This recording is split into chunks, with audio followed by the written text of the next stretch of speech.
The first thing I saw when I pulled into my driveway that afternoon was not my missing car. It was the empty space where my 1968 Mustang Fastback had been sitting for almost 10 years. I remember just standing there with my toolbox in my hand, staring at a few dark oil stains on the concrete, trying to convince myself I was looking at the wrong house, but I wasn't. Someone had taken my Mustang right out from under my own roof, and the person who ordered it was the president of my HOA. My name is Ethan Walker. I'm 42 years old, and I work as a master electrician in Mesa, Arizona. For most people, an old car sitting under a carport might look like a rusty project that belongs in a junkyard, but that car was different to me. It was a piece of my life.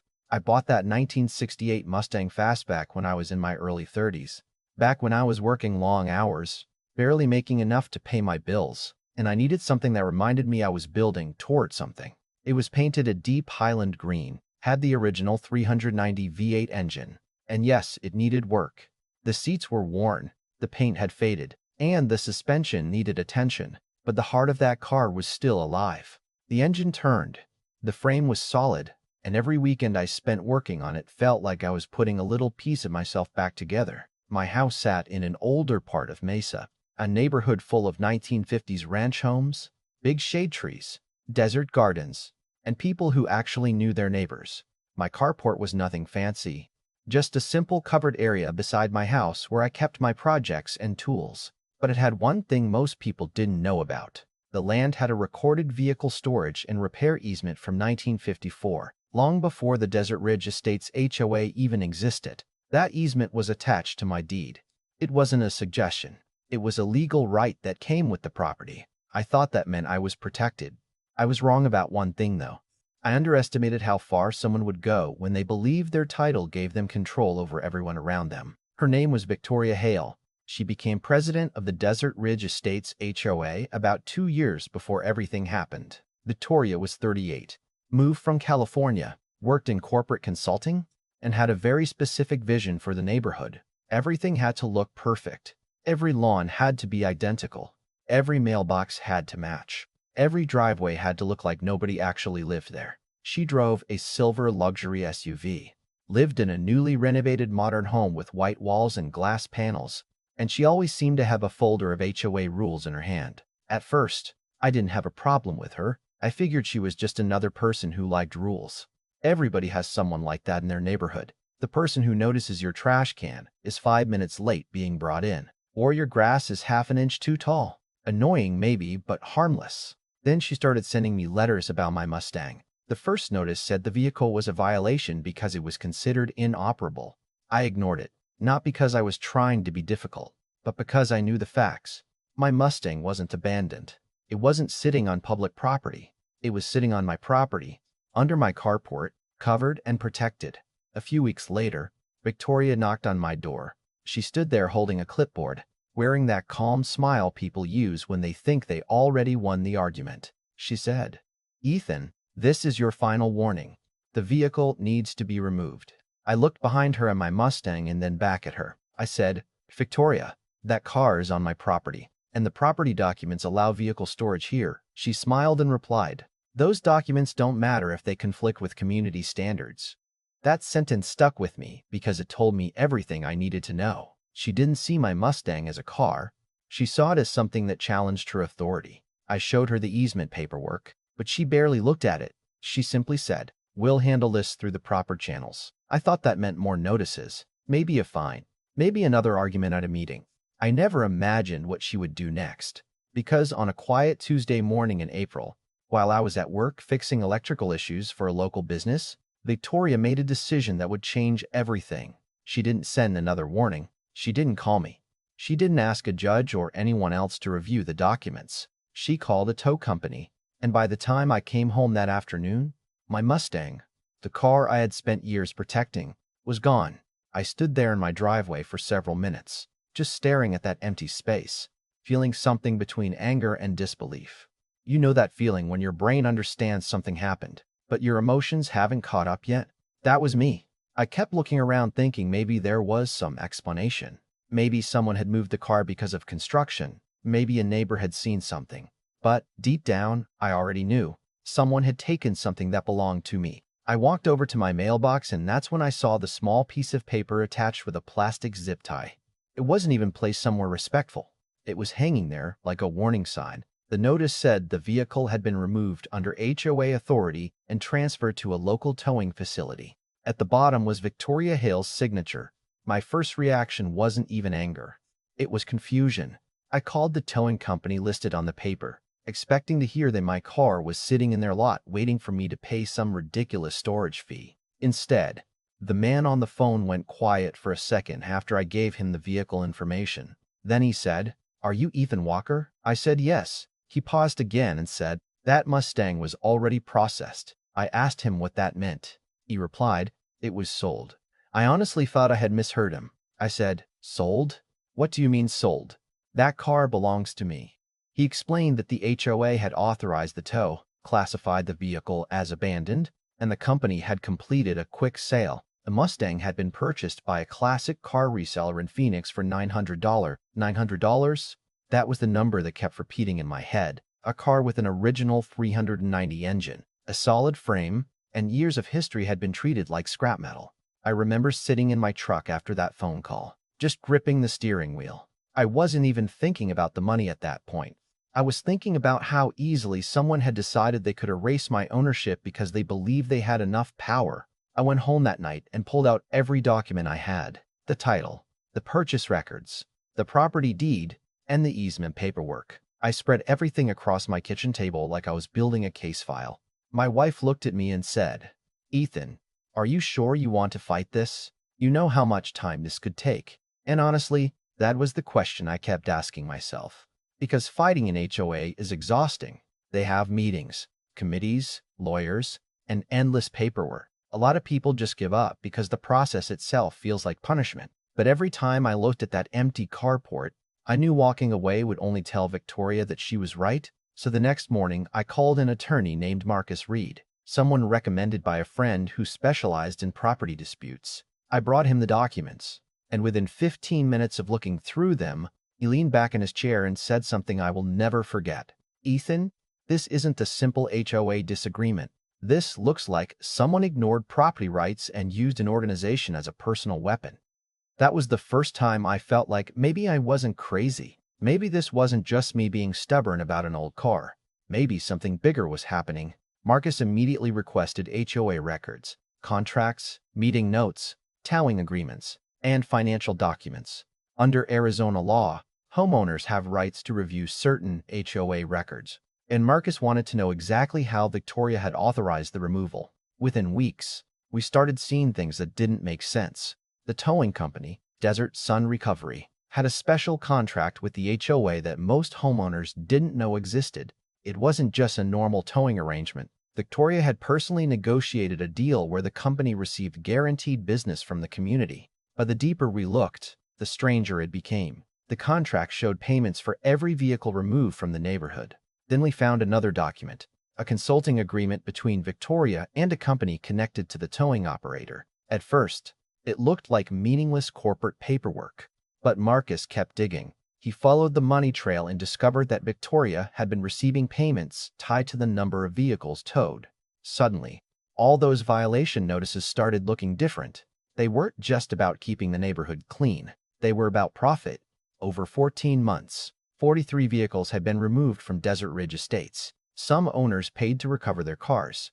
Others couldn't afford the fees and lost their vehicles. My Mustang wasn't an isolated mistake. It was part of a system. When Marcus showed me the records, I remember feeling a strange mix of anger and sadness. Because the worst part wasn't that Victoria wanted a perfect neighborhood. Everyone has different ideas about what makes a place beautiful. The worst part was that she had taken a position meant to serve people and turned it into a way to control them. We decided to file multiple actions. First, we reported the vehicle removal as potential theft and unlawful conversion.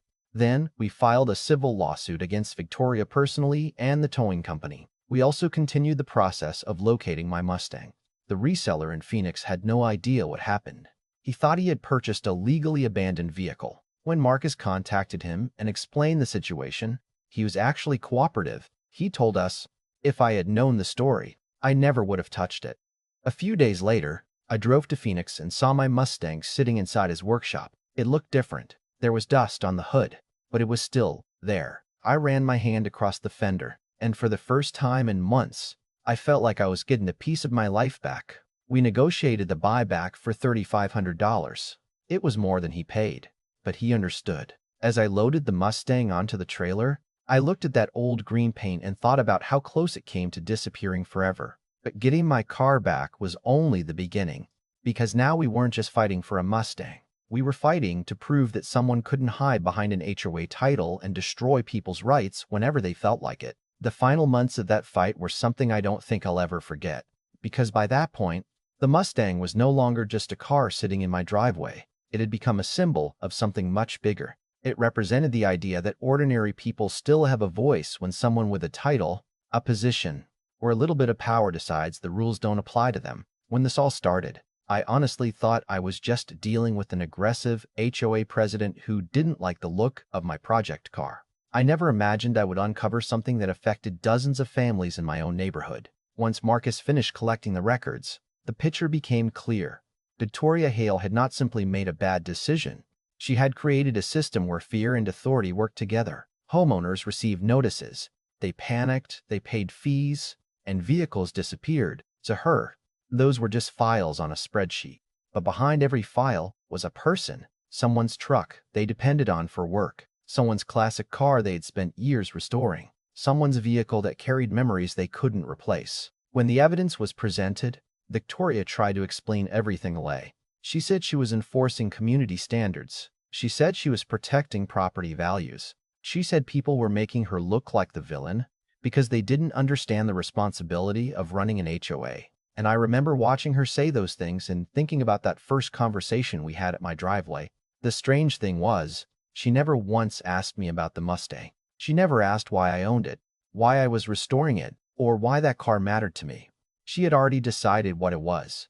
To her, it was an eyesore. To me, it was 10 years of weekends, memories, and hard work. During the hearing, Marcus asked her a simple question. If this was truly about protecting the community, why did you personally benefit every time a vehicle was removed? The room went quiet. Victoria looked down at the documents in front of her, because at that point, there wasn't much left to explain.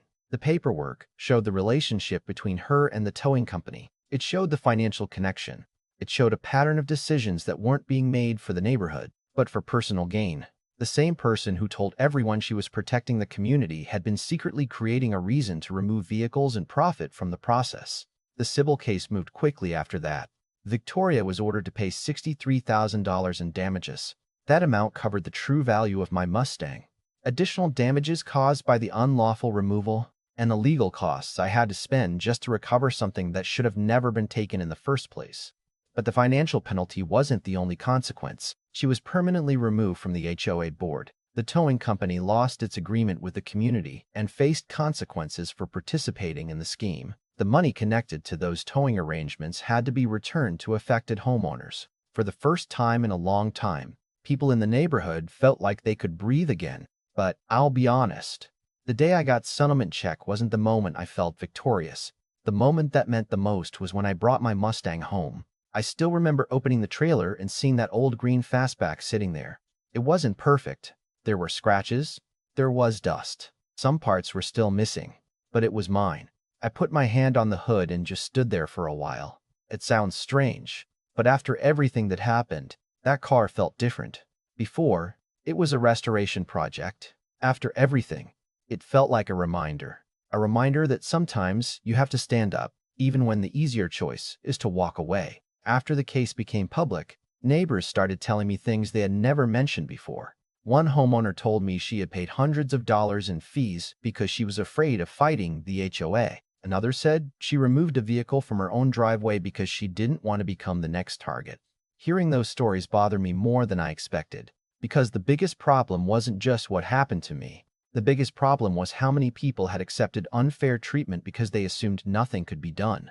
And I understood why. Fighting a system takes time. It takes money. It takes patience.